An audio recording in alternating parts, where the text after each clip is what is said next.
A finales del siglo XIX, la tradición esotérica adquiría popularidad en Occidente. Encabezados por H. P. Blavatsky, quien junto con el coronel Henry Steele Olcott fundan la Sociedad Teosófica. Muchas de las enseñanzas fundamentales de la teosofía se encuentran en las cartas transmitidas por dos maestros de sabiduría. Los Mahatmas son maestros de alto rango en la escuela de la vida. Son personas evolucionadas que han alcanzado un conocimiento directo y un dominio sobre las leyes del universo, evolucionando hacia una conciencia de su potencial espiritual y a otros planos del ser. Movidos por la compasión hacia toda la raza humana, los maestros estaban interesados en comunicar su conocimiento al mundo. Muchas de sus enseñanzas de contenido metafísico y filosófico se encuentran en la extraordinaria correspondencia de estas cartas enviadas por los maestros a Alfred P. Sinnett en 1883.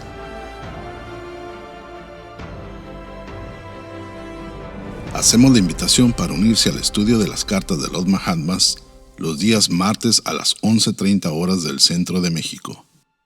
Impartido por Enrique Reich, doctor en psicología, autor y conferencista internacional, donde analiza los aspectos fenomenales del contenido de las cartas y comenta su impacto posterior en la sociedad teosófica.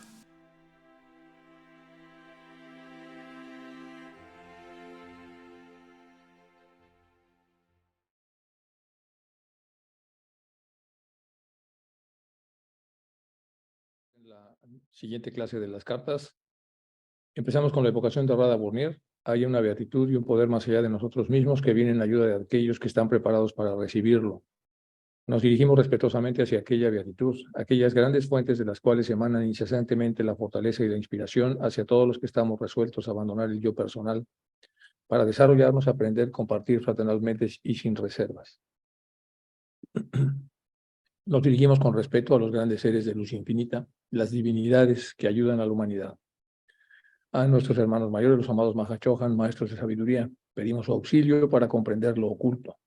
Permítanos trazar un puente que nos bendiga y nos facilite la inspiración apropiada. También nos dirigimos a nosotros mismos, a nuestros yoes superiores. Seamos como el estudiante fiel que nunca pone en duda a sus maestros, que siempre los ama con devoción al afecto, que siempre los admira y los respeta porque sabe que son el divino camino que a todos nos aguarda. Vamos a continuar con la carta 25. Hemos ido caminando poco a poco en esta carta después de las cartas complejas que eran la 23 y la 24. Ahora estamos en la carta 25. Entonces, continuamos. Esta es la penúltima la penúltima que vi para poder otra vez tomar la inercia necesaria y seguir comprendiendo la información que viene en esta carta. Entonces vamos a arrancar esta carta 25 con uno o dos slides que ya se habían dado anteriormente para poder retomar otra vez el contenido. Bueno, en esta parte dice, ahora bien, la entidad nombrada, en primer lugar, no puede ir a la octava esfera, aún con todas sus maldades. Está hablando, recuerdan ustedes que nos quedamos, de aquellas entidades que se portaron muy mal. Y está diciendo un poco quiénes pueden entrar al Devachan, quiénes no pueden entrar al Devachan, qué pasa con aquellos seres que han sido muy malos y que han causado mucho dolor. Entonces, retomando un poco la inercia de lo que habíamos visto en la sesión pasada, el maestro comenta, ahora bien, la entidad nombrada en el primer lugar no puede ir a la octava esfera, aún con todas sus maldades, puesto que su maldad es de una naturaleza demasiado espiritual y refinada. Es un monstruo, no un simple bruto sin alma. No debe ser meramente aniquilada, más bien debe ser castigada. ¿Qué quiere decir esto? Lo que quiere decir entonces es que aquí el maestro está diciendo, bueno, hay una forma de maldad que está relacionada con la ignorancia, y es aquella persona que por no saber las cosas que no sabe, a pesar de imaginarse que las sabe, comete actos en donde puede destruir la felicidad de mucha gente y generar mucho dolor. Y esa persona es bautizada, por lo menos en esta carta, como aquel bruto. Es un bruto que no tiene alma o que tiene un alma muy incipiente o que no razona o que no sabe. Es el bruto. Pero aquí está hablando de otro tipo de maldad de una persona que sí sabe. Y como sí sabe, Entonces tiene noción de cuál es el impacto y el resultado, el impacto que tienen las decisiones que toma sobre otras personas. El que no sabe es el bruto, el que sí sabe es la persona, entonces, que sí sabe. Y esa persona no puede ser aniquilada, que es de lo que estaba hablando de la octava esfera. Lo que tiene que ser es castigada. Bueno, y luego él recomienda que se lea un artículo del Theosophist, donde aparece esto. Es un artículo que ya habíamos revisado, ¿se acuerdan? En la sesión anterior. Y en este artículo, que ya lo habíamos mencionado, vamos a ver nada más rápidamente para recordar cómo está. Este es el famoso artículo, porque aquí está hablando entonces de ese artículo, y recomienda entonces que se revise ese artículo para poder entender lo que está diciendo el Piaz Levi a este respecto. Entonces, este es el Theosophist de ese año, y aquí es donde viene un pedazo del artículo del Piaz Levi que se llama Sobre la muerte. Y aquí lo dice el maestro, vea de Theosophist en octubre del 81, el artículo titulado La muerte. Y así reflexionará sobre las palabras empleadas tales como zánganos. Ahora bien, la entidad nombrada en primer lugar no puede ir a la octava esfera, es lo que estábamos leyendo, aún con todas sus maldades, tiene que ser castigada. Puesto que la aniquilación, es decir, el olvido total y el hecho de haber sido eliminada de la existencia consciente no constituye un castigo. Simplemente por eliminar a la persona, eliminar al malo, eso no es un castigo per se. Y tal como lo expresó entonces, como lo han expresado los filósofos, algunos de los filósofos occidentales, entonces, la persona tiene que pasársela o tiene que encontrar las consecuencias naturales de todos los actos que se cometen. Esto es bueno, aquí viene la parte específica de la carta donde habla de eso. De eso estamos encarrerándonos para poder seguir entonces con el estudio de esta carta. Es importante también reflexionar acá que la ley de retribución, de alguna manera, aunque ya se ha repetido mucho, está fuertemente vinculada a las posibles consecuencias de los posibles actos, que no el bruto, sino la persona, el ser humano que ya tiene alma y por lo tanto tiene conciencia, tiene que ver con los caminos que en un momento determinado toma. Y ahí entonces está hablando de cuando se tiene plena conciencia y cuando no se tiene plena conciencia. Y cuando se tiene plena conciencia, entonces la persona, ya con alma y con un intelecto despierto, con todos sus principios razonablemente completos, con una inteligencia suficientemente estructurada, cuando está a punto de cometer un acto, debe tener a través de esta inteligencia la posibilidad de entender cuál es el impacto que tiene y por lo tanto cómo será entonces el camino de vuelta de la decisión que se ha tomado. Y eso es más o menos lo que está diciendo el maestro a través de esto que nos recomendaba de leer del famoso artículo de la muerte del Piaz Levi. Y aquí continúa el maestro: estas personas cuyo sexto principio las ha abandonado, mientras que el séptimo, al haber perdido su Vaham o vehículo, aquí le puse entre paréntesis lo que es el Vaham, no puede seguir existiendo. Entonces tienen un espíritu, pero al perder el sexto principio, ya habíamos visto que en en lo que es el universo manifestado, todo producto espiritual, todo lo que existe requiere necesariamente un vehículo, un upadi, pero aquí le llama el maestro un Vaham. Entonces, al no haber Vaham, pues automáticamente entonces desaparece la posibilidad de la continuación, de que siga existiendo esta chispa como individualidad. Son aquellas cuyo quinto principio o alma animal desciende evidentemente a un pozo sin fondo. Esto se destruye y entonces entra en un pozo sin fondo. El quinto principio no prácticamente, sino realmente desaparece. Y sigue explicando el maestro en relación a las preguntas que le van haciendo. No se trata aquí de una vela encendida para ser luego apagada por una brisa, sino de una energía potente, directa, maléfica, que ha sido alimentada y desarrollada por las circunstancias, algunas de las cuales pueden haber estado realmente más allá del control de la propia entidad encarnada. Entonces, la pregunta, ¿se acuerdan que habíamos visto la idea de, para poder explicar estas cosas, de convertir las preguntas que no conocemos y a partir de ellas encarrerar las respuestas que el maestro nos da? Vamos a ver entonces la posible pregunta. Recuerden que estas posibles preguntas no existen, son solamente puestas como un auxiliar didáctico para entender mejor lo que dice la carta. Entonces, ¿qué tan potente es la energía maléfica? Es decir, la que hace tanto mal. Y el maestro contesta: no se trata aquí de una vela encendida para luego ser apagada por la brisa, es decir, cuando es eliminada en la octava esfera, entonces una entidad, sino de una energía potente, no una vela, sino una energía directa, maléfica, que ha sido alimentada y por eso se hizo potente y desarrollada por las circunstancias, algunas de las cuales pueden haber estado realmente más allá de su control. Es decir, la persona que se fue haciendo mala por una serie de circunstancias que le tocó vivir. y que cada vez que desarrollaba esta maldad, pues esta se fue alimentando y retroalimentando sola. Bueno, es lo que está diciendo aquí el maestro, por lo menos lo que yo puedo interpretar. Siguiente pregunta, ¿hay antípoda del bien recompensado en el Devachan? Es decir, la antípoda del bien recompensada en el Devachan. Dice el maestro, para una naturaleza así, debe de existir un estado correspondiente al del Devachan. Esa es la antípoda. Es decir, si existe un Devachan donde se premian los actos buenos, la parte que se espiritualiza desde el quinto principio hacia arriba, que ya vimos qué es, y con eso las preguntas de Hume, qué hace a este respecto, y el ejemplo que da el maestro de que es como una rosa que ha perdido su aroma, en cuyo caso nada desde el punto de vista físico pasa del quinto principio al sexto, sino más bien lo que pasa es el aroma. Por lo tanto, entonces lo que sucede con la parte física de aquello que acaba de entregar lo mejor de sí mismo para que pueda ir al Devachan y construirse el Devachan, se convierte en una rosa marchita. Es el ejemplo que puso el maestro para poder explicarle a Hume que en realidad no se pueden usar aquí ejemplos de cosas o de porcentajes, sino realmente de esencias.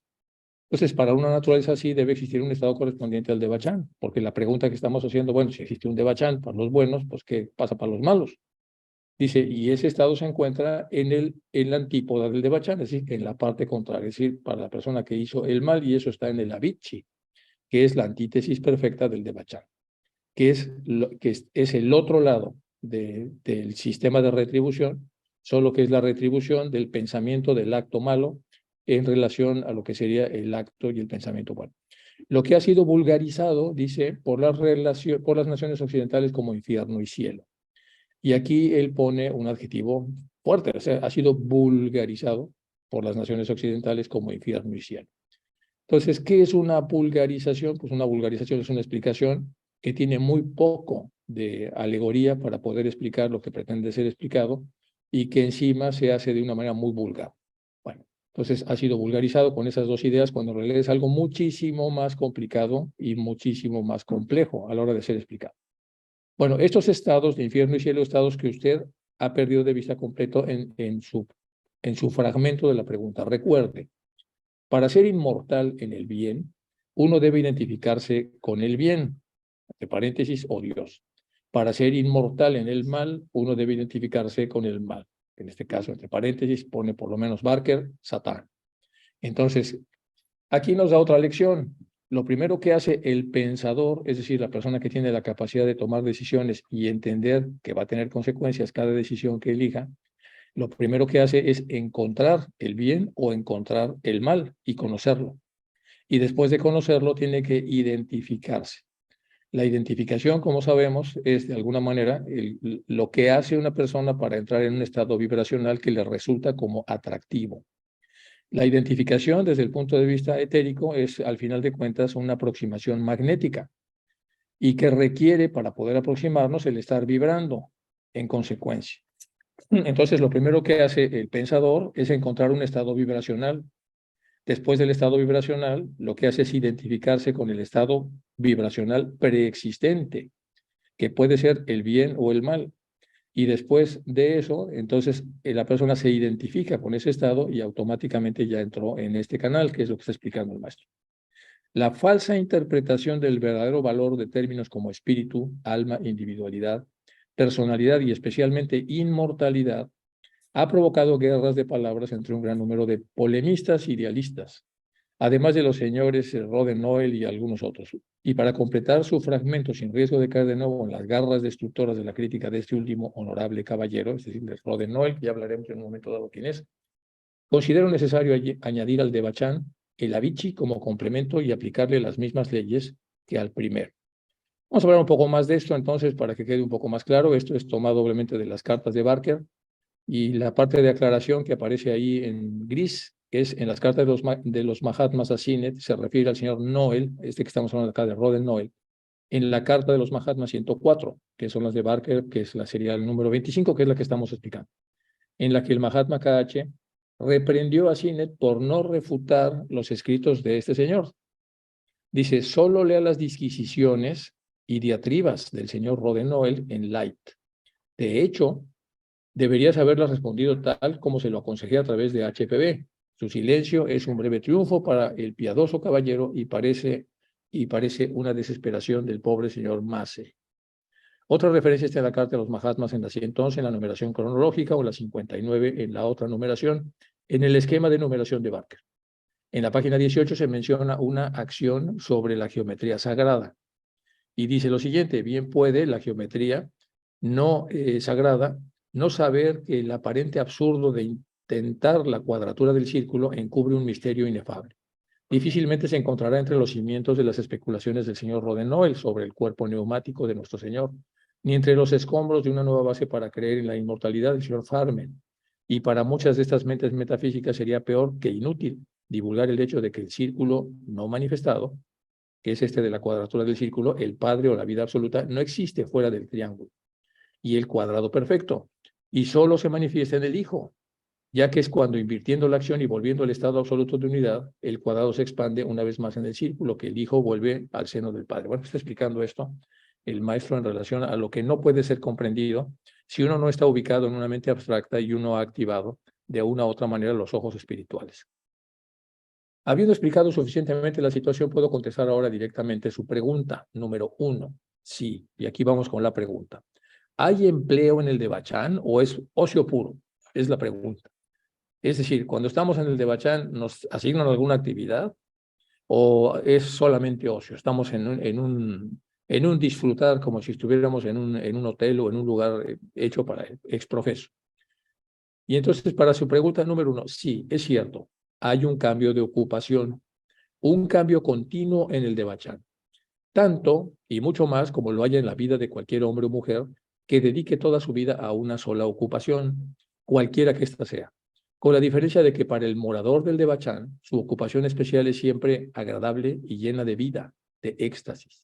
Es decir, sí hay una actividad, pero es una actividad que tiene como recompensa el estar siempre en un estado agradable y lleno de éxtasis. Lo que está diciendo entonces, lo que está contestando es que si no está uno nada más en el puro ocio, rascándose la barriga con un sol tropical, está uno en medio de una serie de actividades. Por lo menos así se explica en esta pregunta.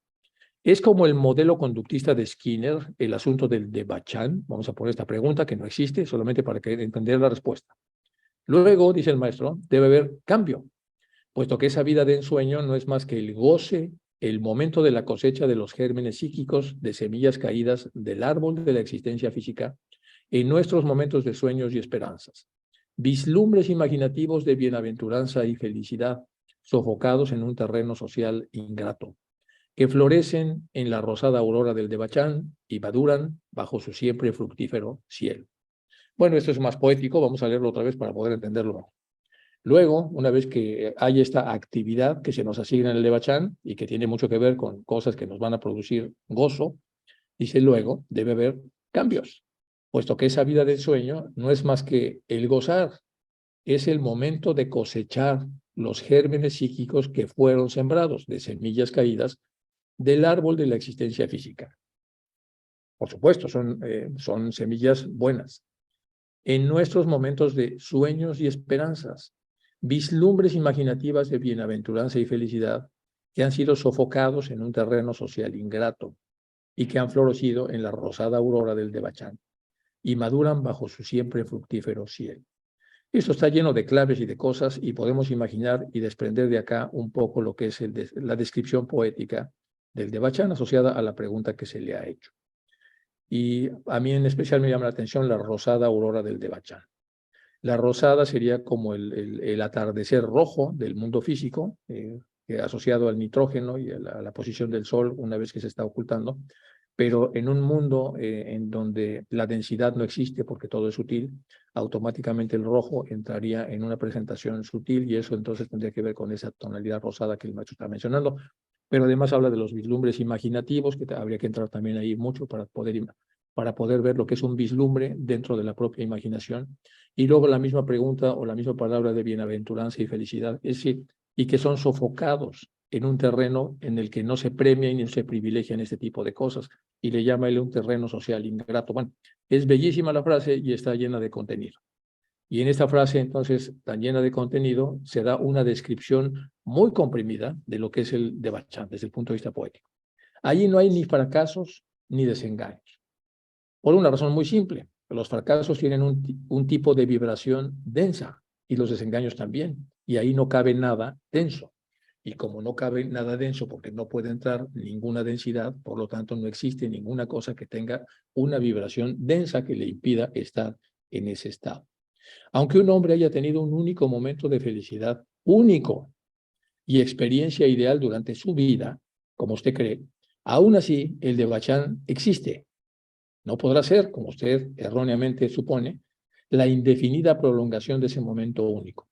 Ya había preguntado Hume si esto era como una imperpetuum, es decir, como una felicidad permanente e indefinida. Dice, no, dice, no es esa indefinida prolongación de ese momento único o de momentos, según sea el caso, sino los desarrollos infinitos, las peripecias y acontecimientos basados en y surgiendo en ese momento único o de esos momentos, según el caso. En resumen, todo aquello que se le ocurra a la fantasía de cualquier soñador. Es un estado ideal de ensueño. Es un estado entonces de producción de una sutilidad inimaginable, en donde los colores y todo tienen que ver con un estado vibracional muy alto. Y como sabemos, tanto los colores del plano físico como los actos del plano físico, cuando estamos hablando de una densidad mínima, entonces adquieren una presentación, por lo menos en el terreno físico, de una sutilidad que es difícilmente expresable para todos los que vivimos en este espacio que es mucho más denso que sutil.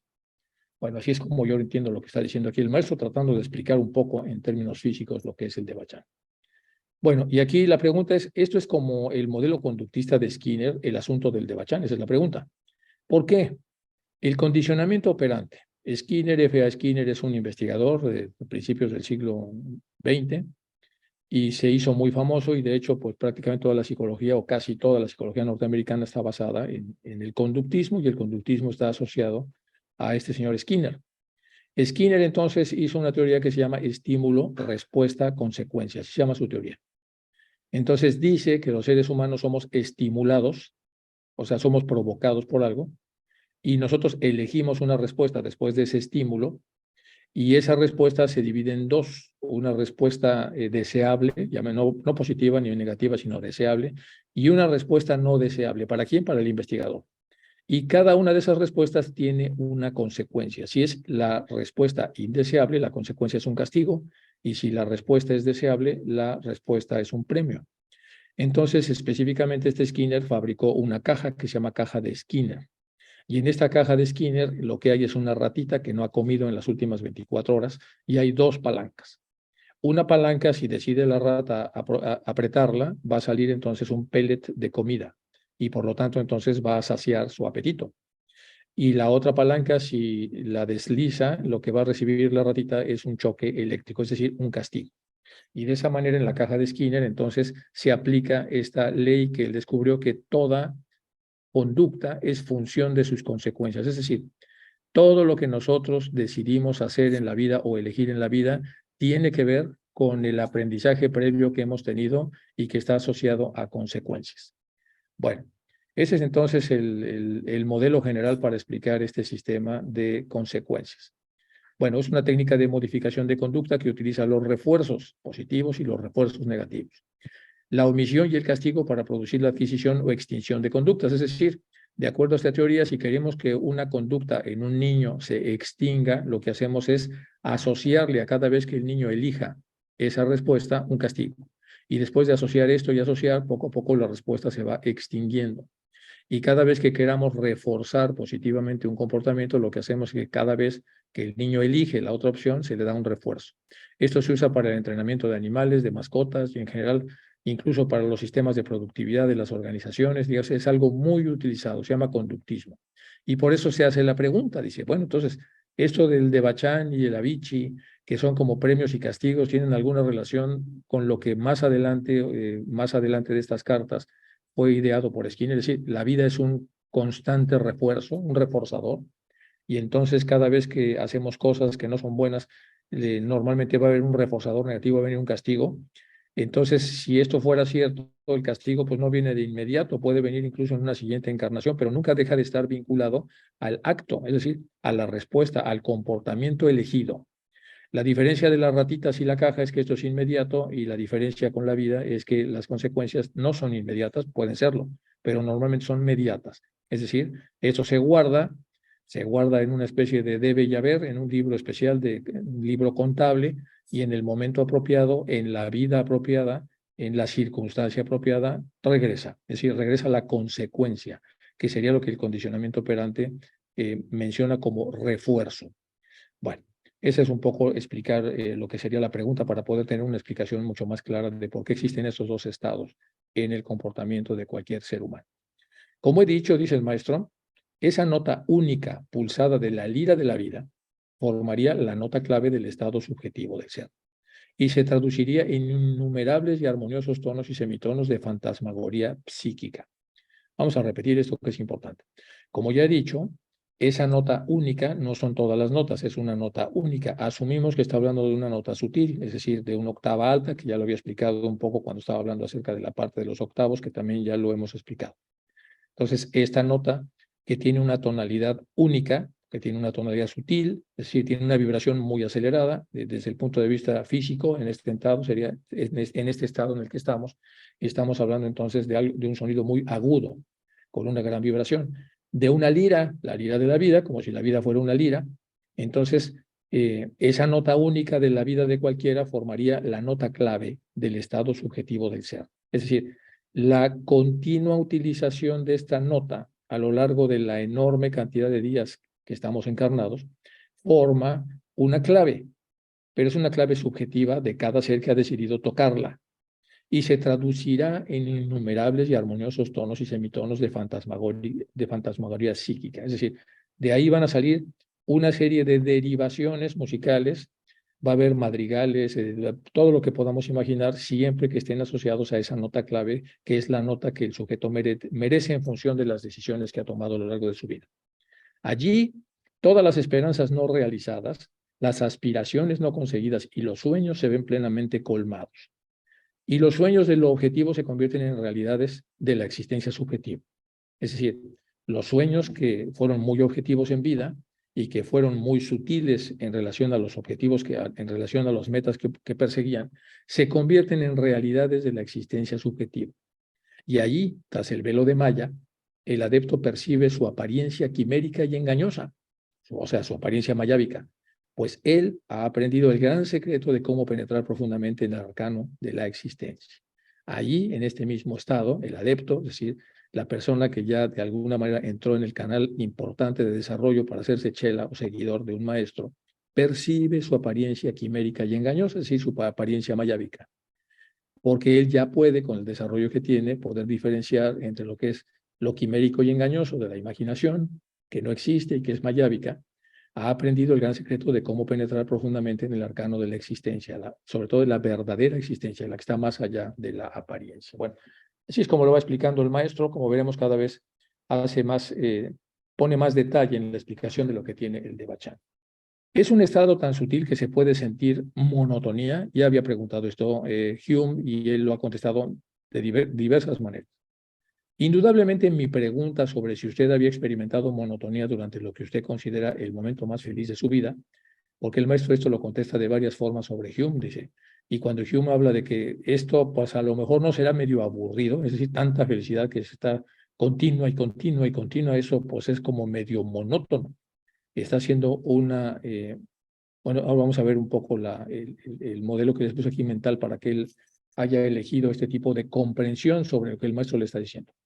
Indudablemente contesta el maestro mi pregunta sobre si usted había experimentado monotonía durante lo que usted considera el momento más feliz de su vida. El maestro le revira y le dice, a ver, busque el momento más feliz de su vida. Y dígame usted si sintió monotonía. Eso le ha desorientado por completo, dice el maestro.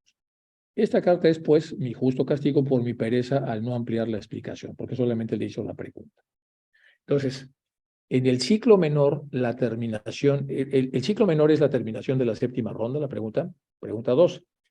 La pregunta era, ¿a qué ciclo se refiere? El ciclo menor significa, dice el maestro, como es natural, la terminación de la séptima ronda, tal como se ha enunciado y explicado. Aquí nada, lo único que hace es reforzar algo que ya se había explicado. Además de esto, al final de cada una de las 7 rondas que conocemos y que sabemos, tiene lugar un recuerdo menos completo, solo de las experiencias devachánicas que se han sucedido entre los nacimientos al final de cada vida personal. Es decir, al final de cada vida personal se lleva un libro, un recuento, entonces, de lo que serían las experiencias devachánicas. Es decir, lo mejor que pudo hacer la persona durante su encarnación queda en un libro de experiencias devachánicas. ¿Y cuántas cosas hay? Pues muchísimas, porque se han sucedido entre los nacimientos al final de cada vida personal y sabemos que esas vidas personales son muchísimas para ustedes, para mí y para todos. Pero la memoria completa de todas las vidas, no nada más la de devachánica, sino completa, terrestres y devachánicas, y aquí es interesante cómo divide lo que es devachánico y lo no devachánico que le pone el terrestre. Es decir, la omnisciencia solo llega en el momento del gran final de las 7 rondas completas. Es decir, hay finales parciales al final de cada ronda y hay el gran final de las 7 rondas completas. A menos que en el interín uno se haya convertido ya en un bodhisattva o en un arahata, significando el umbral del nirvana un periodo indefinido. El umbral, acuérdense que el umbral es el estímulo mínimo necesario para desencadenar un proceso. Cuando uno llega a ese umbral ya se desencadena el nirvana. Más adelante vamos a explicar con más detalle lo que es el nirvana. Naturalmente, un hombre que pertenezca al ciclo de la 7ª ronda, que compete sus migraciones terrestres al comienzo de la última raza y del último anillo, tendrá que esperar más tiempo en el umbral que uno de los últimos de esas rondas, en el famoso umbral. Bueno, esa vida, vamos ahora con la pregunta, ¿hay diferencias en los finales de cada ronda y el gran final de la 7ª? Esa era la pregunta que lleva a esa respuesta.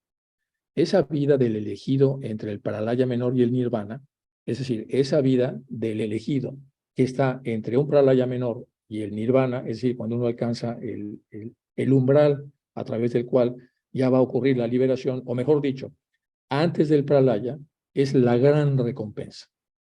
Vamos a ver otra vez, esa vida del que ha sido elegido, el que se ha elegido a sí mismo a través del esfuerzo y para poder llevar una vida muy meditada. Esa vida que está entre el Pralaya menor y el Nirvana, la liberación, o mejor dicho, antes de ese Pralaya, porque antes de ese Pralaya es cuando el tipo ya sembró todo esto, es lo que ocurre, es la gran recompensa, la más grande en realidad, puesto que hace del ego, aunque puede que nunca haya sido un adepto, sino simplemente un hombre virtuoso y digno de la mayoría de sus existencias. Aquí está hablando de que no es una persona que a través del conocimiento oculto decidió crecer con una serie de maestros y con una serie de técnicas y de teorías que le permitió tener un mapa para moverse mejor en este estado, sino puede ser un hombre virtuoso que nunca fue un adepto, pero que fue muy virtuoso, tan virtuoso como un adepto, es decir, como es una persona que sin ir a la escuela sabe tanto o más incluso que el que fue a la escuela. Entonces, este no fue un adepto, pero es un hombre muy virtuoso y por lo tanto digno de la mayoría de sus existencias. Virtualmente un dios, o sea, pudo vivir como vive un arcángel, un ser omnisciente y consciente, un candidato a ser un Diyan Chuan, un hombre perfecto, un arquetipo, durante eternidades de eones. Pero basta, dice, estoy revelando los misterios de la iniciación. ¿Pero qué tiene que ver el nirvana con los recuerdos de las existencias objetivas? Aquí se pregunta el maestro, estamos hablando ya de un nivel tan elevado que tiene que ver con los recuerdos de existencias objetivas. ¿A quién le interesan las existencias objetivas cuando ya estamos vibrando tan alto? Este es un regalo todavía más elevado y en el cual se olvidan todas las cosas objetivas, porque son irrelevantes y trascendentes, porque son mayávicas y porque están al servicio de la parte inferior del alma, que es el yo inferior. Es un estado de reposo absoluto, de asimilación con Parabrahma. Es el Parabrahma en sí, de hecho. Oh, triste, y van aquí lo que dice el maestro, qué barbaridad.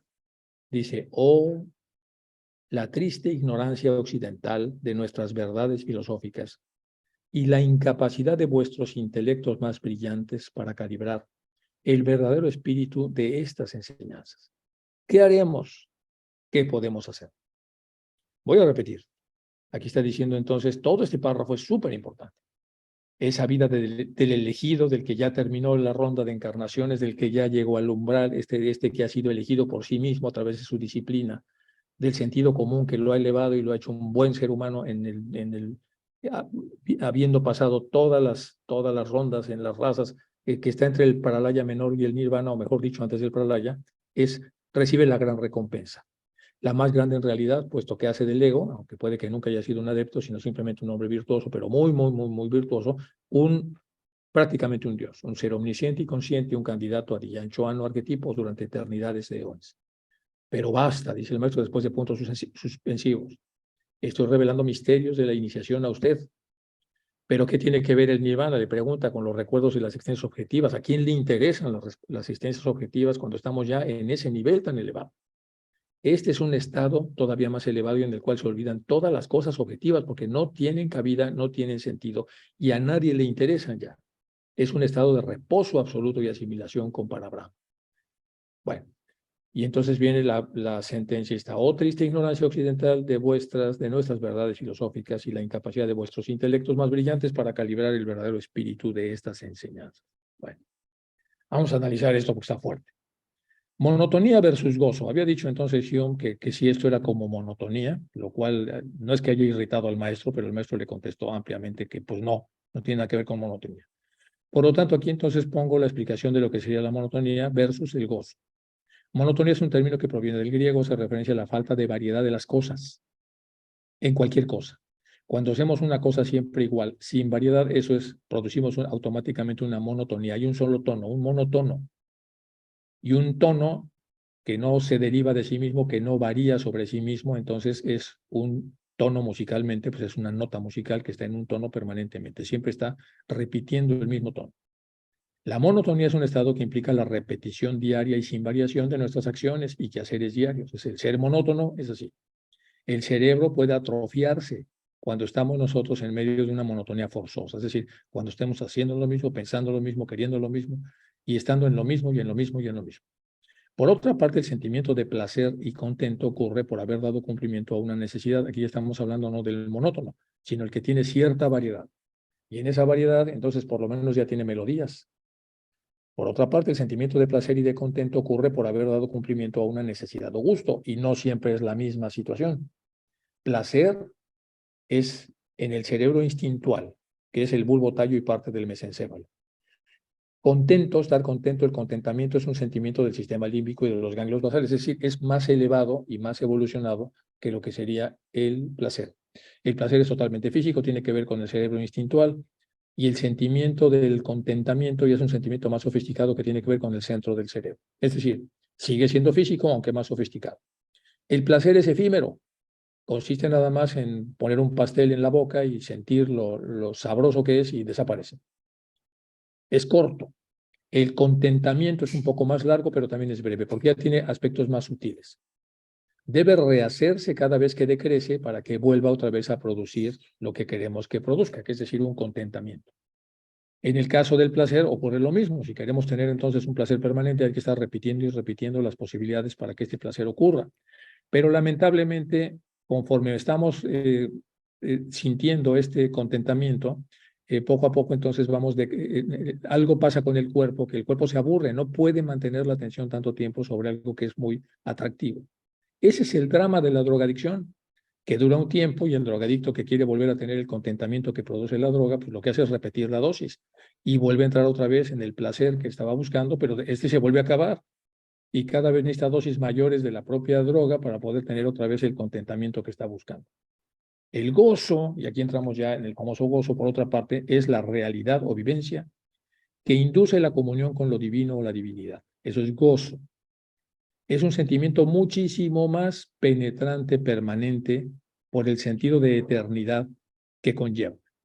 Entonces, el sentido máximo de eternidad que podemos vivir en el plano físico es el estado de gozo. El estado de gozo, a pesar de que se define de diferentes formas en los diferentes contextos en los que estamos, es un estado bastante complejo de explicar. Bueno, y ahora vamos a explicar las cosas que el maestro ya había comentado.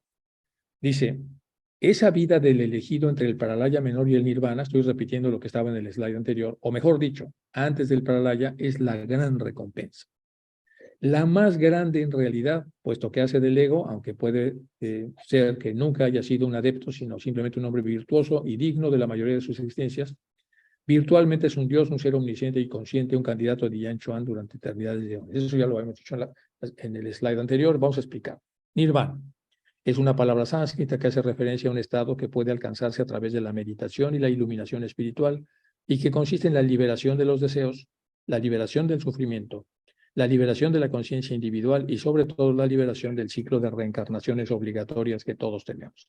Bueno, esto es entonces muy importante, entonces que todos podamos meditarlo para entender automáticamente cómo funciona todo este sistema. Y ese es el sentido entonces de que podamos estar permanentemente explicando los detalles que aquí hay explicados.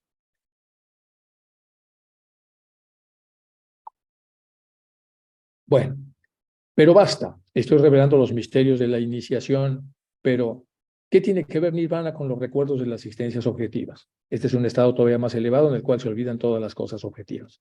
Es un estado de reposo absoluto y de asimilación con Parabrahma. Es Parabrahma en sí. De hecho, ni siquiera es un estado de asimilación con, sino de hecho es el mismo Parabrahma. O la triste ignorancia occidental de nuestras verdades filosóficas. Bueno, eso ya lo habíamos visto. Y aquí vamos a hablar entonces un poco de lo que es esta segunda frase.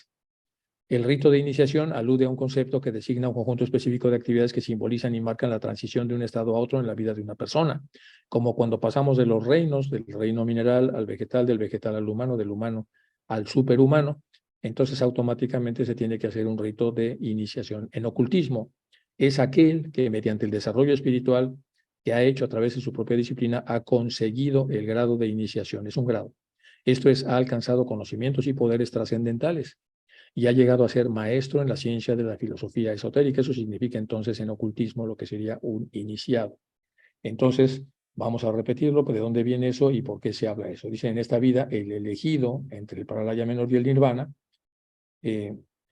o mejor dicho, antes del Pralaya, es la gran recompensa. La más grande en realidad, puesto que hace del ego, que puede que no haya sido nunca un adepto, virtualmente un Dios omnisciente, consciente, un candidato de Yan Choan sobre eternidades de eones, que ya sabemos que es un número muy grande de años. Pero basta, estoy revelando los misterios de la iniciación, por eso estoy poniendo aquí la explicación de la iniciación. El maestro está hablando. Estoy revelando un poco los misterios, la parte mistérica de una iniciación. ¿Qué es la iniciación? Lo que dice de este lado. Entonces, en la manera del vulgo es el concepto que designa a un conjunto específico de actividades que simbolizan y marcan la transición de un estado a otro en la vida personal. Pero en ocultismo, porque se está hablando de esa iniciación, es aquel que mediante el desarrollo espiritual ha conseguido el grado de iniciación, un grado. Esto es, alcanzado conocimientos y poderes trascendentales. Y ha llegado a ser maestro en la ciencia de la filosofía esotérica. Entonces regresamos a lo que dice el maestro. Estoy revelando misterios de esa iniciación. Pero, ¿qué tiene que ver el nirvana con los recuerdos de existencias objetivas? Cuando ya estamos nosotros en el proceso de ser iniciados, a nadie le interesa el objetivo. Ese es el estado todavía más elevado en el cual se olvidan todas las cosas objetivas. Por eso está subrayado. Es un estado donde ya no tiene sentido recordar las cosas objetivas. Es un estado de reposo absoluto y de asimilación con Parabrahma. Bueno, Parabrahma, en la parte de abajo, ya lo puse aquí, término sánscrito que designa al espíritu supremo o la realidad última. Ese es Parabrahma en la filosofía hindú. Vamos a repasar un poco lo que está diciendo el maestro para poder entender por qué está de alguna manera hablando de esto, de la séptima ronda, de la salida de la séptima ronda, del nirvana, de la terminación de las cadenas de encarnaciones, etc. Bueno, ¿qué es lo que no entendemos los occidentales respecto al camino del hombre? Nosotros tenemos entonces en Occidente, sobre todo en la filosofía occidental tardía, lo que sería la filosofía con la que todos estudiamos en los últimos siglos, ¿qué pasa? ¿Qué nos hemos perdido? ¿En dónde nos extraviamos? Porque no es la filosofía griega, es la filosofía contemporánea. ¿Qué es lo que no entendemos? ¿Por qué el maestro está hablando tan fuerte de que en Occidente pues nos ha pasado esto? Vean ustedes, qué triste ignorancia occidental de que las verdades, nuestras verdades filosóficas y la incapacidad de vuestros intelectos más brillantes para calibrar el espíritu de estas enseñanzas. ¿Qué ha pasado? Bueno, vamos a ver lo que dice la filosofía, y es lo que nos hemos perdido por no haberlo interpretado bien. Cada individualidad espiritual tiene que emprender un gigantesco viaje evolutivo. Tiene que completar un tremendo progreso giratorio, dice el maestro en la carta 18. Primero, en el mismo principio de la gran rotación bambantárica, desde el primero hasta el último de los planetas gestadores de hombres, ya que en cada uno de ellos la mónada tiene que pasar a través de 7 razas humanas sucesivas, desde la muda progenie del simio, muy distinta de las especies ahora conocidas, hasta la actual quinta raza, o más bien variedad, y solo a través de 2 razas más antes de que haya terminado en esa tierra, y luego en el siguiente planeta más y más elevado todavía, lo que ya ha sido explicado antes. Pero limitaremos nuestra atención solo a este. Cada una de las 7 razas se extiende desde la rama madre en 7 ramificaciones y el hombre tiene que evolucionar a través de cada una de ellas.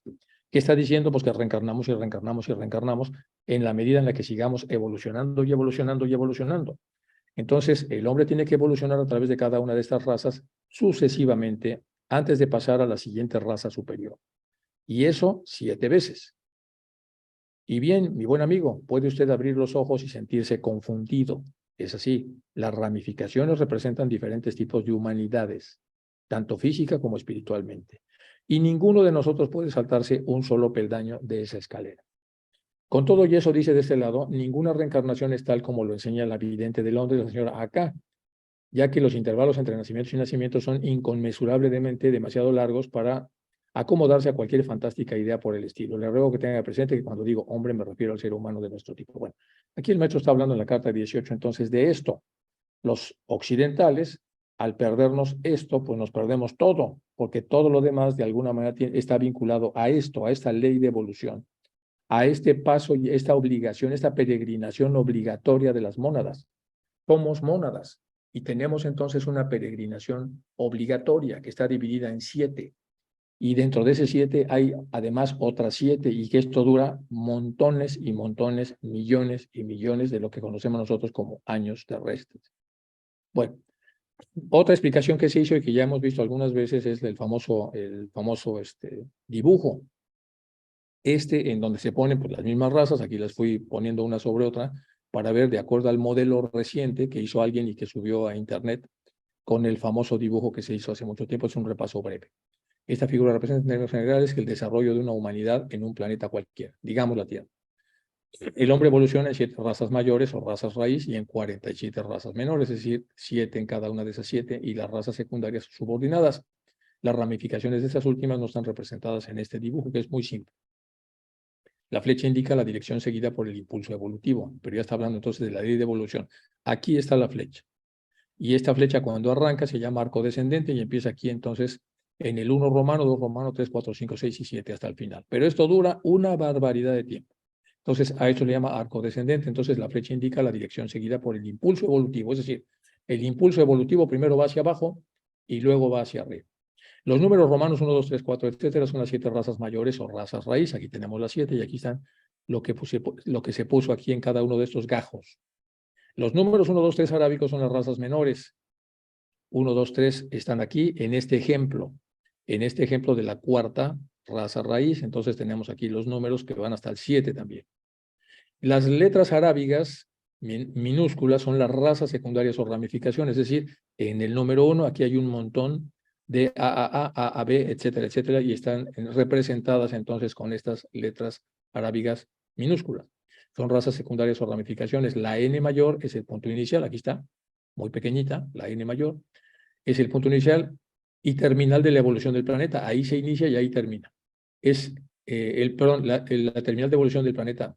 S es el punto axial donde el desarrollo se equilibra o ajusta en cada evolución de raza. Aquí está la S, hasta abajo, S, apenas se ve, la S. Entonces aquí llegamos a la mitad, hasta abajo y de ahí empezamos a subir. Bueno, ¿dónde estamos? Pues hasta abajo. De acuerdo a los que estamos hablando aquí, lo que estamos escuchando, estamos pues, prácticamente hasta abajo, o sea, apenas estamos saliendo de hasta abajo. Es el punto axial donde el desarrollo se equilibra. La letra E son los puntos ecuatoriales donde el arco descendente, el intelecto deja atrás a la espiritualidad. Y aquí está hablando entonces de 2 formas de conocer el mundo a través de la mente, la parte más intelectual que espiritual y la parte más espiritual que intelectual. Entonces bajamos desde la espiritualidad, cruzamos la E, que nos está diciendo aquí, son puntos ecuatoriales y a partir de este momento lo que era 50-50 exacto, es decir, había más espíritu que intelecto, a partir de aquí esto se invierte y ahora de aquí hacia abajo va a haber cada vez más intelecto y menos espíritu, hasta llegar hasta abajo, nos queda un poco de espíritu. Y aquí otra vez empezamos a recuperar espiritualidad, pero seguimos siempre en desventaja. Y al llegar entonces al punto ecuatorial que está del otro lado, eso se vuelve a invertir y regresamos otra vez a entrar en una espiritualidad que ha ganado mucha experiencia. Bueno, lo que antecede está escrito de la mano de DK, de la mano de KH, y aquí está Alfred Sinnett que está haciendo la aclaración, ya lo habíamos visto alguna vez. Bueno, esto no nos lo perdemos. No es tan complejo, pero si no lo sabemos, se hace complejo, porque entonces tenemos que explicarnos la realidad a través de otros esquemas que no incluyen todas estas cosas. O triste ignorancia occidental de nuestras verdades filosóficas y la incapacidad de vuestros intelectos más brillantes para calibrar el verdadero espíritu de estas enseñanzas. ¿Qué haremos? ¿Qué podemos hacer? Los occidentales no reaccionamos a las realidades, sino a modelos mentales. Esto tiene varias razones. Normalmente los modelos orientales van primero a la práctica y luego ajustan un modelo para explicar lo que sintieron. Los modelos occidentales van primero al modelo, siguen el modelo, es decir, un panel de instrucciones, y después de las instrucciones adquieren las experiencias. Pero cuidado, porque si esas instrucciones no son las instrucciones bien hechas, si no pertenecen a la filosofía correcta, pues automáticamente estamos produciendo entonces una serie de reacciones que no están vinculadas a la realidad que estamos buscando, es decir, a la verdad. Y esto entonces nos hace tan fácilmente engañables. Entonces, los modelos mentales, que de hecho es lo que usamos los occidentales, son esquemas sobre cómo funcionan las cosas que se hacen antes de. Guían nuestra manera de pensar dándonos acceso a esos lentes o fórmulas para los que no tendríamos acceso por nuestra simple experiencia. Entonces, cuando vamos a un lugar, pues queremos un mapa y tenemos que confiar que el mapa es real. Y si fuera real, entonces eso nos ayuda a ubicarnos en ese bosque. El oriental se mete al bosque y después de meterse varias veces al bosque, empieza a hacer una explicación de lo que ha encontrado en ese bosque. Y eso hace entonces enormemente diferente la experiencia. Los más comunes de los modelos mentales son los mapas. Los modelos mentales son patrones de pensamiento y de sentimientos que se nutren con experiencias anteriores y sirven como orientación. Esto es una parte más híbrida o mixta. Nos ayudan a interpretar las situaciones, a darle sentido a la realidad, a tomar decisiones. Son construcciones mentales que gestamos, teorías aproximativas y explicativas que nos dan una idea aproximada de la realidad. Los mapas nunca son la realidad, son ideas aproximadas de que aquel que hizo el mapa más o menos se imagina de cómo es. No es una cartografía que pueda ser como incuestionable, es decir, no es el mapa de un país desde el punto de vista de cómo se ve geográficamente. No es eso, el mapa es el mapa de un bosque que está en movimiento permanente y que puede ser diferente de un momento a otro, como decía Heráclito. Entonces, esa es la complejidad del pensamiento que está hablando aquí entonces los maestros. El modelo mental que más se ha utilizado en Occidente es la extrapolación, que consiste en aplicar a un ámbito determinado conclusiones obtenidas en otro. Es decir, al extrapolar uno ve lo que ha funcionado allá, pues seguramente funciona aquí. Y entonces por eso el maestro aquí continúa con la carta y dice, pregunta 3, usted supone, imagina, razona, deduce, infiere una relación entre las entidades del Devachan que solo se aplica a las relaciones mutuas en la existencia física. Es decir, usted está utilizando su mente racional para aplicarla a un estado que usted no conoce, porque está haciendo una extrapolación y dice, pues como funciona aquí, ha de ser como funciona allá, que de hecho es una de las formas de enseñanza, la analogía. Pero en este caso no es una analogía, es una extrapolación. Por eso pongo la definición. Cuando usted supone que hay una relación allá similar a la que hay acá, usted está extrapolando, no está haciendo una analogía. Y aquí pone un ejemplo, dos almas que simpaticen la una con la otra, que vibran igual, cada una, tendrán una serie de sensaciones devachánicas haciendo partícipe la una a la otra de dicha experiencia subjetiva. Pero sin embargo, cada una de ellas está separada de la otra en lo que respecta a una verdadera comunicación mutua. Entonces, son dos almas que simpatizan porque vibran igual y por eso se buscan mutuamente. Y las dos crean, de alguna manera, sus propias sensaciones devachánicas, que son muy similares por el estado vibracional. Al buscarse, de alguna manera coinciden, haciendo partícipe a la una de la otra de dicha vibración subjetiva. Bueno, y aquí ponemos dos almas que simpaticen la una con la otra, crearán cada una sus propias sensaciones devachánicas. Sucede que se comprenden y corresponden estas dos almas en una palabra que son semejantes por el estado vibracional al que han llegado. Surge entonces para siempre una unión vehemente y pura como ellas mismas, una unión que comienza en la tierra y que perdurará en el cielo. Entonces tenemos estados vibracionales muy sutiles en el Devachan y tenemos, y habíamos visto que se divide en varios niveles el Devachan y que el Devachan es un estado mental. Bueno, todavía no hemos llegado a eso, pero es un estado mental. Y al ser un estado mental también está subdividido en un montón de etapas. Y todas son muy buenas y gozosas, pero hay de etapas a etapas, hay unas más gozosas y más buenas, otras un poco menos buenas, pero al final vamos a encontrar ahí, entonces nosotros vamos a encontrar amigos, amigas, es decir, vamos a encontrar a otras almas que están en el mismo estado vibracional por haber hecho un esfuerzo similar y por tener entonces las características de poder entrar, tener la llave para entrar en estos estados devachánicos especiales. Por eso está hablando aquí de dos almas que simpaticen la una con la otra y al haber tenido entonces una vibración similar llegan a ese punto. Y esto puede utilizarse entonces para explicar muchísimas cosas, porque además es muy bella la explicación que se hace. Porque ¿qué unión podría existir entre dos entidades subjetivas que ni siquiera son tan materiales como esa sombra del cuerpo etéreo, el famoso Mayavi Rupa? Entonces, ¿qué unión podría existir entre dos entidades subjetivas que ni siquiera son tan materiales como esa sombra del cuerpo etéreo, que es el Mayavi Rupa? Está preguntando el maestro. Vamos a explicar el Mayavi Rupa. ¿Qué unión podría existir entre dos entidades subjetivas, dice el maestro, que ni siquiera son tan materiales? O sea, ¿cómo podrían unirse dos entidades subjetivas, no objetivas, subjetivas, que no son tan materiales, es decir, ya son muy etéreas? Por ejemplo, como esa sombra de cuerpo etéreo, el Mayavi Rupa. Mayavi Rupi es una palabra sánscrita compuesta de Mayavi, que es ilusoria, y Rupa, forma cuerpo. Considerado por H.P. Blavatsky como un tipo de cuerpo astral, una especie de cuerpo astral. También es denominado cuerpo mental porque es creado por el poder del pensamiento que se llama Kriya Shakti, que ya sabemos todos que así se llama. El Mayavi Rupa está compuesto del manas inferior y kama. El Mayavi Rupa está compuesto, dice HPB, por el manas inferior, la parte inferior de la mente, y kama, la zona de los deseos, etcétera, etcétera. El Linga Sharira no debe ser confundido con el Mayavi Rupa o cuerpo mental. Y veamos esto porque es muy importante. La imagen creada por la mente y la voluntad de un adepto, pero también de un brujo. Porque mientras la forma astral o Linga Sharira es una entidad real, el cuerpo mental creado por un adepto o por un brujo es una ilusión temporal creada por ellos, creadas por la mente de una persona que tiene la capacidad de crearla. Vamos a leer otra vez porque es muy importante para poder definir muy bien lo que los maestros están diciendo a este respecto. Nos vamos atrás para entender esto, lo que está diciendo el maestro. Dice, porque ¿qué unión podría existir entre dos entidades que se encuentran en un estado devachánico? Porque son entidades subjetivas, ya no hay cuerpo físico, y tienen un estado vibracional que han elegido a lo largo de sus vidas. Y lo primero que encuentran es que ni siquiera son tan materiales, que tienen un grado de sutilidad que tiene mucho que ver con las decisiones que han tomado en vida.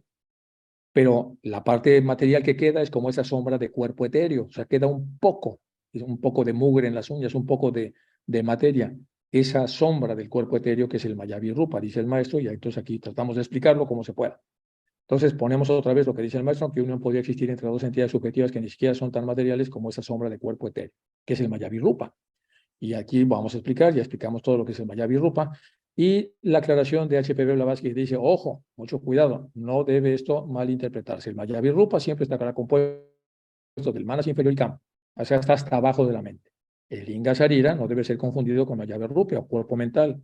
La imagen creada por mente y voluntad de un adepto brujo, porque mientras la forma astral o Linga Sharira es una entidad real que todos tenemos y que es necesaria para que de ahí brote el cuerpo físico, el cuerpo mental es una ilusión temporal creada por la mente. Y por lo tanto, entonces, con eso hacemos la aclaración de lo que el maestro está tratando aquí de explicar. Ya hizo un capítulo alguna vez en la revista panamericana Isaac para explicar muy bien lo que es el Mayavi Rupa y cómo se crea y cómo se forma. Y puso ahí una aclaración bastante sucinta para poder entender este aspecto. Seguimos. Pregunta 4, del lado de color beige, de ese lado continúa acá. El Devachan es un estado, no un lugar, aclara el maestro. Kamaloka, Rupaloka y Arupaloka son las tres esferas de la espiritualidad ascendente, en las cuales los diferentes grupos de entidades subjetivas encuentran sus atracciones. Hace un momento habló entonces de cómo dos almas se encuentran cuando han encontrado que vibran en tonalidades diferentes, en hercios similares, producto de los esfuerzos que han hecho durante su vida encarnada, y entonces tienen derecho a entrar a esos lugares VIP que están ahí en la zona del Devachan. Y entonces ahora explica con más detalle, el Devachan es un estado, no un lugar. Kama Loka, Rupa Loka y Arupa Loka son las tres esferas de la espiritualidad. En el Kama Loka, pues ya sabemos de dónde viene Kama, luego el Rupa Loka, que tiene que ver entonces con lo que es un upadi o un cuerpo, y luego el Arupa, ya sin forma física. Loka son las tres esferas de espiritualidad que ascienden.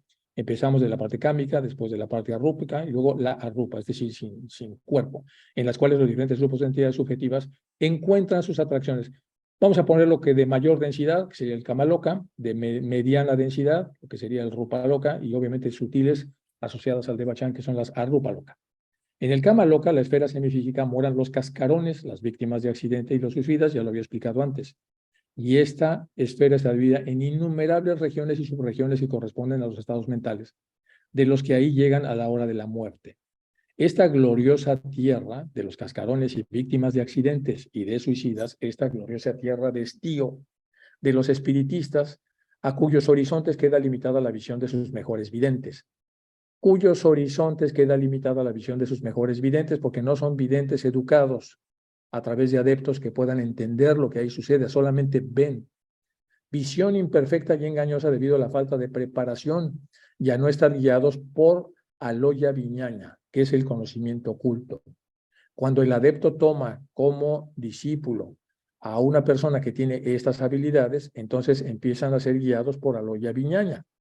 Y por lo tanto, todo lo que el vidente ve ahora tiene sentido porque de alguna manera está sustentado por el conocimiento oculto. Pero en esa tierra de estío de los espiritistas que no tienen esta formación, por eso dice, cuyos horizontes quedan limitados a la visión de sus mejores videntes, pero es una visión imperfecta y engañosa, debido a la falta de preparación que tienen estos videntes para poder explicar lo que observan. ¿Quién en Occidente conoce algo del verdadero Shahalokadatu, el misterioso Chiliocosmo, de cuyas muchas regiones solamente 3 pueden darse a conocer al mundo externo? ¿Quién en Occidente conoce eso? Bueno, vamos a ver de este lado qué es eso. Bueno, tenemos arriba, no vamos a hacerle caso en la parte de arriba, vamos abajo, dice. En este universo, que es el Shakalokadatu, del que está hablando el maestro, hijo de buena familia, hay 3 vivientes que padecen pobreza, carecen de comida o bebida y visten andrajos. Hay fantasmas hambrientos, atormentados por el hambre y la sed, cubriéndose con sus cabellos y sustentando a base de saliva, mucosidad, sangre y pus. Para proteger a estos seres vivos, se vierte entonces una lluvia de comida, bebida y ropa. ¿Qué está diciendo esta explicación? Bueno, vamos a ver un poco de más arriba. Dice, el Shahalokadatu, o simplemente Shahaloka, es el nombre de un universo particular, de un estado de conciencia particular. Según el Ganga, etcétera, etcétera, que está ahí para pronunciarlo, Ganja Paripacha, el 8º capítulo del Mahasipatra, una colección de sutras budistas mahayanas, acordes con ellos el bodhisattva llamado Karaja se dio o bodhisattva para poder explicar eso que está diciendo aquí el maestro. Y entonces son universos o estados de conciencia que tienen una serie de características que no son estudiadas en Occidente y en donde habitan y moran una serie de seres que de alguna manera están pasando una serie de circunstancias muy complejas. Al no tener eso, entonces tienen ellos que explicarnos las cosas de una manera a través de nuestras propias palabras y a través de nuestros propios idiomas. Dice, pero ojalá se conociera. ¿Quién en Occidente conoce el verdadero Shahalokadatu o el misterioso Chiliocosmo, de cuyas muchas regiones solamente 3 pueden darse a conocer al mundo externo? Porque son numerosas regiones y solamente 3 se pueden dar a conocer. Y aquí pone un ejemplo de una de esas. En el universo del Shahalokadatu aparece lo que aparece en un hijo de buena. Hay seres vivientes que padecen pobreza, carecen de comida o bebida, visten andrajos. Hay fantasmas hambrientos, atormentados por el hambre y la sed, cubriéndose con sus cabezas. Es un estado. Y ese estado que nosotros tendríamos que entender que es un estado al que han llegado por los comportamientos que se han tenido en vida. Y por el mérito o demérito que se tiene, entonces tiene uno un montón de estados que son nominados en el budismo mahayana, pero que no son conocidos en Occidente. Y por lo tanto cuesta mucho trabajo para ellos explicar. Dice, entonces, ¿quién conoce todo esto? Y el chilocosmo. El chilocosmo es otro tema complicado, me parece que lo explico yo en la que sigue. Dice, en la cosmología budista, la palabra loka describe nuestro mundo conformado por 2 aspectos íntimamente vinculados: el Sattvaloka, o mundo de los seres vivos, y el Vajaloka, o el entorno físico que comprende los elementos, los cuerpos celestes, nuestra Tierra, los océanos y continentes. Esa combinación hace posible entonces la unidad de vida. En este mundo los seres son nacidos y viven y mueren para renacer una vez y de conformidad con los niveles de conciencia y deuda kármica. Se toman 1000 de esos mundos para formar un chiliocosmo de estos mundos. 1000 chiliocosmos forman un chiliocosmos que se llama de tamaño mediano. Y 1000 chiliocosmos de tamaño mediano comprenden un gran chiliocosmo, o un Trishastra Mahashastra Lokadatu. Se trata de un mundo búdico, un entorno físico regido por leyes universales donde los seres sensibles les pueden mostrar el camino de la iluminación y por lo tanto la liberación espiritual de un Buda.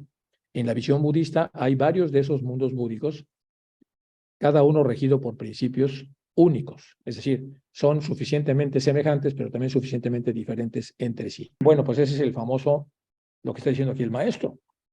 ¿Qué está diciendo el maestro? ¿Quién en Occidente conoce el verdadero Shaholakadatu o el misterioso chiliocosmo? Pues ya vimos qué es eso del chiliocosmo. Cuando vemos la definición vemos que pues es bastante misterioso, porque aquí viene la explicación. Entonces, en estos mundos, los seres son nacidos, viven y mueren para renacer otra vez más, como nos pasa a nosotros, de conformidad con los niveles de conciencia, como nos pasa a nosotros, y nuestra deuda kármica igual. Si tomamos 1000 de esos mundos para formar un chiliocosmo, se toman 1000 de esos mundos para formar un chiliocosmo. Entonces, ¿qué es un chiliocosmo? Un chiliocosmo son 1000 mundos diferentes, con estados vibracionales diferentes, que tienen un entorno físico como el nuestro y que tienen una serie de seres que están creciendo como pasa con nosotros y que estos a su vez están tratando entonces de progresar porque son seres como nosotros, nacidos que viven y mueren para renacer otra vez más, tienen reencarnación como nosotros, de conformidad con los niveles de conciencia y deuda kármica, igualito que nosotros. Es decir, hay entonces, cuando tomamos 1000 de esos mundos que son diferentes, tenemos entonces un chiliocosmo. ¿Qué dice el maestro? 1000 chiliocosmos forman lo que le llaman un chiliocosmo de tamaño mediano, así le dicen. Cuando dicen un chiliocosmo de tamaño mediano, ¿qué es eso? Pues son 1000 chiliocosmos. ¿Y qué es un chiliocosmo? Pues son 1000 mundos en donde están pasando estas cosas. Y luego, 1000 chiliocosmos medios comprenden una gran chiliocosmo o Trishastra Mahashastra Lokadatu. Se trata de un mundo búdico de entorno físico regido por leyes universales donde los seres sensibles se les puede mostrar el camino de la iluminación, como pasa con nosotros, y por lo tanto la liberación espiritual, que es lo que están explicando y compartiendo los maestros. Entonces, si ya pensábamos que éramos pequeñitos, pues después de eso vemos que somos mucho más pequeños de lo que imaginamos, porque tenemos entonces que hacer divisiones por millar, hasta encontrar entonces que nuestro mundo es nada más uno de tantos mundos, ni siquiera es un chiliocosmo, es uno sobre 1000 dentro de lo que sería un chiliocosmo. Nos regresamos entonces a la anterior para poder seguir explicando lo que el maestro aquí está explicando. ¿Quién en Occidente conoce algo del verdadero Shakalokadatu? Ya vimos, y el misterioso chiliocosmo, de cuyas muchas regiones solamente 3 pueden darse a conocer al mundo externo. El Tribhuvana, los 3 mundos a saber, el Kamarupa y la Rupa Locas, y sin embargo, vea la triste confusión producida en las mentes occidentales cuando tratan de entender esto. Por la mención siquiera de estos 3, vea la famosa revista Light, a la que hacen ellos mucha referencia, del 6 de enero.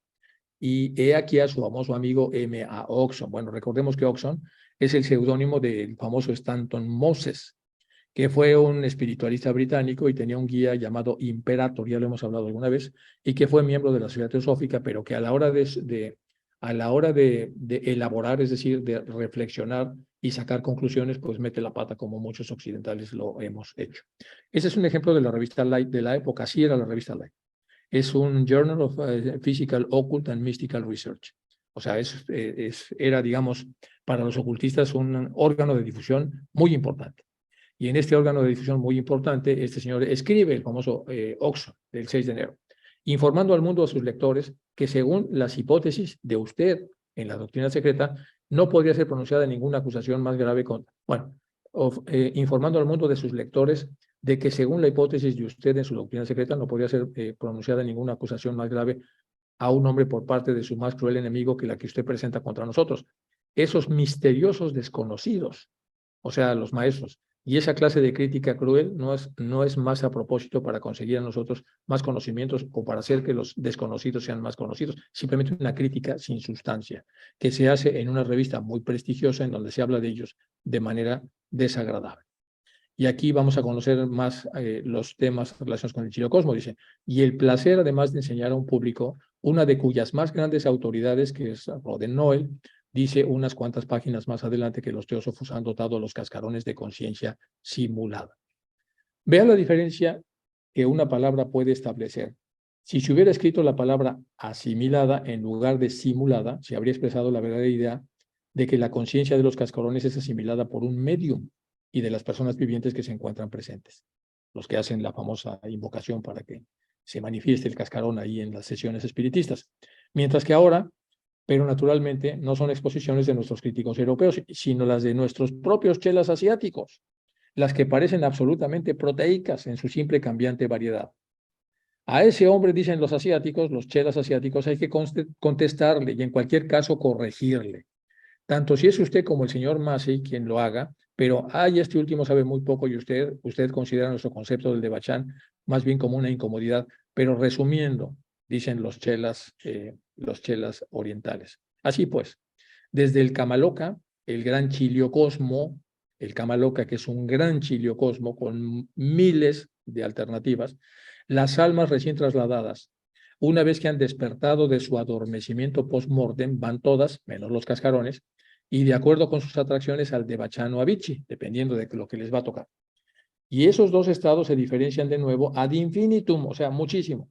Y sus grados ascendentes de espiritualidad obtienen sus nombres de los lokas que los producen.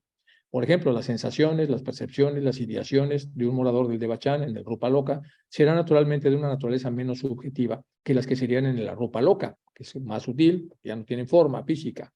Y en ambos casos, las experiencias devachánicas variarán en su presentación ante la entidad sujeto, no solo en lo que se refiere a la forma y color y sustancia, sino también en sus potencialidades formativas. Y aquí viene entonces donde cómo lo sutil se comporta desde el punto de vista material diferente a lo denso. Pero ni siquiera la experiencia más exaltada de una mónada, en el estado devachánico más elevado, en el arrupa loca, el último de los 7 estados, puede compararse a aquella condición perfectamente subjetiva de pura espiritualidad en la cual emerge la mónada para descender a la materia, y la cual debe retornar al final del gran ciclo. Ni el mismo nirvana es comparable al pari o al pari nirvana. Vamos a este lado a explicar un poco más de este asunto de los chilia locas, los chiliocosmos medios, etcétera. Bueno, esta es parte de la enseñanza que tiene el maestro. Pregunta número 6. Siendo injustificadas sus deducciones con respecto a la prolongación indefinida del Devachan de un momento determinado de dicha en la Tierra, su pregunta del último párrafo de este interrogatorio no necesita ser tenida en cuenta. La estancia en el Devachan es proporcional a los impulsos psíquicos inconclusos originados en la vida terrena. Aquellas personas cuyas atracciones fueron predominantemente materiales serán atraídas más pronto hacia el renacimiento por la fuerza del Tana. Bueno, y como bien se hace observar en nuestro adversario de Londres, estos temas metafísicos solo pueden comprenderse en parte. Una facultad más elevada y perteneciente a la vida anterior debe ver realmente imposible imponer conceptos a nuestra comprensión simplemente en palabras. Hay 3 tipos de deseos para los budistas mahayanos, y el más bajo de estos deseos es el deseo de Tana, que por aquí venía la explicación, pero se me desconfiguró. Y el Tana es el deseo que tiene que ver con los deseos más de corte concupiscente o más asociados a lo físico más denso. Y luego hay otras formas de deseo, que si puedo rescatarlo de acá, pues aquí está arriba. El Buda menciona 3 tipos de deseo, perdón. El deseo sensual, que es el kamatana, que es el que está hablando aquí el maestro. Deseo por la existencia, que es el bhavatana, que es el que quiere existir o persistir la mayor cantidad posible de tiempo o incluso más de lo que le corresponde. Y el deseo por la no existencia, que es el vivatana. Entonces, estas son las 3 formas de deseo sensual que existen en el budismo. Y del que está hablando aquí el maestro de Tana, está hablando de un Tana que es el Kamatana, deseo por del deseo sensual, el Kamatana, el deseo por la existencia, el Vatana, y el deseo por la no existencia. Aquellas personas cuyas atracciones fueron predominantemente materiales serán traídas más pronto hacia el renacimiento por la fuerza de Tana, es decir, de los deseos que son más de corte material. Y entonces este deseo de corte material va de alguna manera a generar una predisposición para que la persona vibre en ese mismo deseo como una oportunidad de corregirlo y dominarlo, es decir, de aplicar templanza, o de someterse a él y aplicar intemperancia. Y como muy bien asociaron nuestro adversario del hombre, estos temas metafísicos solo pueden comprenderse en parte, por problemas del idioma y por problemas del intelecto.